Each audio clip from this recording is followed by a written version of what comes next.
The fact that my then 9-year-old son Matthew found the first remains of Australopithecus sediba, that first fossil, that little clavicle, was one of the greatest moments of my life.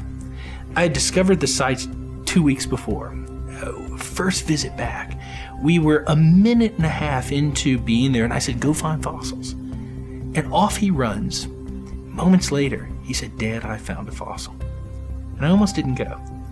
And I knew what he'd found. I knew he'd found an antelope fossil. We find these antelopes all the time.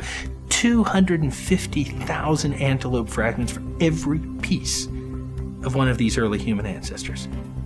He's my 9-year-old son, and you want to encourage fossil hunting, right? So I walked towards him.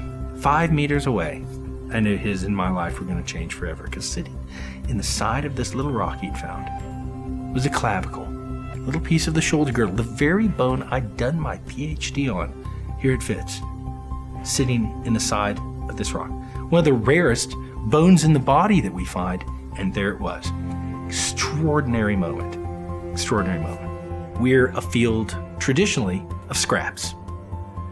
These early human fossils, these ancestors from across the continent of Africa, because that's where our story takes place, are perhaps the rarest sought-after objects on the planet. You have a far better chance of finding giant diamonds bigger than the Hope Diamond than you do of finding even little tiny pieces of these ancestors. And so when we're dealing with skeletons of this quality, in extraordinary context, they truly almost become, well, they probably are, arc objects. Arc objects are simply this. Imagine in 10,000 years that humanity has destroyed the viability of this planet. We can no longer live on this blue marble because of the terrible things that we do to it. And we have to leave, perhaps Mars or somewhere else we occupy, and we build a giant spaceship. And we take a group of people who are going to seed humans into this next place. What are those humans going to take with them? They're going to take with them the objects that best represent this planet and the history of humankind on this planet, good or bad. And they'll take the obvious things, right? They'll take the genome of every living organism on this planet, banks of them. They'll take the things that we all think of instantly.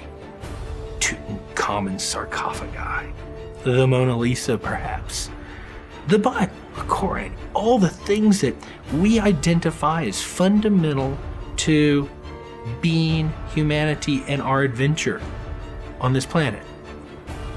And they'll take these fossils too, because they're part of our history and part of the fundamental, unique history of the evolution of human beings on this planet.